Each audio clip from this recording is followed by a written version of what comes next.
liberar la restricción mecánica primaria, cambiar el patrón postural primario. O sea, este chico que tiene una cadena de cierre primario, vamos a trabajar para corregir ese exceso de cadena de cierre que tiene en determinadas zonas. En otras zonas va a haber que trabajar otras cadenas, como la de extensión, que está en el sacro, ¿no? ¿Sí? No es que vamos a trabajar una sola cadena, sino todas las cadenas que hagan falta para cambiar ese patrón primario que lo está alterando. Y esto lo que va a conseguir es cambiar el patrón global. Y luego vas a ver cómo trabajamos también globalmente las correcciones para reprogramar el patrón. Pero siempre con esta idea. Si la causa está en la cadena de extensión, las consecuencias van a estar en las otras cadenas, pero yo siempre trabajo la cadena que está generando el problema, no la que manifiesta el problema. O sea, no la cadena que duele o la que no puede mover bien, sino la que lo está generando. Entonces, para nuestras estrategias correctivas, lo primero es corregir el origen. Ahora te vamos a mostrar cómo lo hacemos.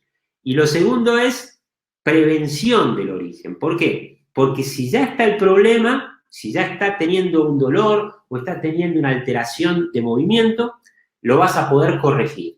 Pero si no lo tiene, con esta metodología vas a poder trabajarlo para prevenir, trabajando desde el origen del problema. Entonces, luego pasamos a la unidad 6 y aquí te mostramos las posturas correctivas. Es muy fácil. Hay posturas correctivas para cada cadena.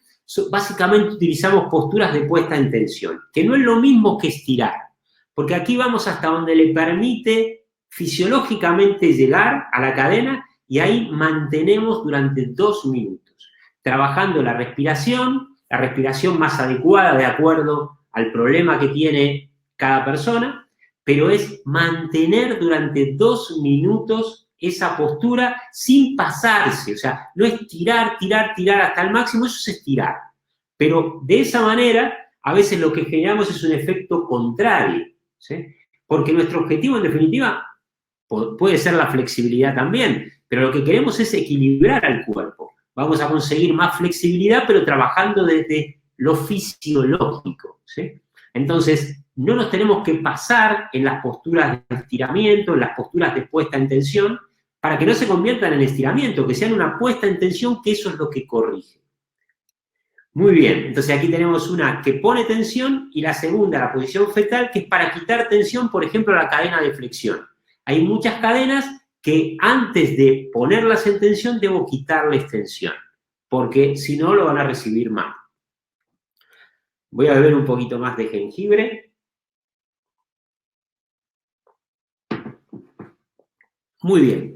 Luego, por ejemplo, aquí tenemos posturas que van de la facilidad a la puesta en tensión. Una cadena de flexión la trabajamos progresivamente. Entonces, el estiramiento tiene que darse de manera progresiva. Entonces, no vayamos, si vamos a un estiramiento máximo, ella va a compensar con otras partes del cuerpo.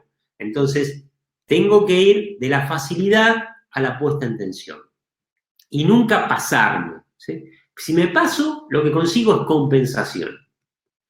Luego, las posturas correctivas de puesta en tensión, por ejemplo, aquí para una cadena de cierre, que es la postura del guerrero, pero aquí con una rotación externa a nivel del fémur. Aquí vemos una postura de puesta en tensión para la cadena de apertura, sobre todo a nivel de la cadera, de la pelvis. Bien, y luego un capítulo de respiración y volumen, o sea, esto no tiene desperdicio, porque te enseñamos cómo las vísceras, los órganos, influyen en la postura y cómo la postura influye en las vísceras y también en la respiración, por supuesto. Digamos que en los volúmenes corporales. Entonces, vas a aprender cómo entender el volumen corporal según las cadenas, ¿no? Vas a entender que una hiperlordosis, por ejemplo, una hipersifosis, puede deberse a un bloqueo de una cadena profunda que está bloqueando una víscera. Y te vamos a enseñar cómo descubrirlo y cómo trabajarlo. Por ejemplo, aquí vemos cómo la persona respira de distinta manera de acuerdo a las cadenas que dominan. En el primer caso sería una cadena de flexión que respira en la parte subumbilical. En el segundo caso, una cadena de inspiración que respira sobre todo torácica. Y en el tercer caso, una cadena de extensión que respira expandiendo hacia adelante. Entonces, determinar las cadenas me permite a mí entender su respiración y corregirla. Una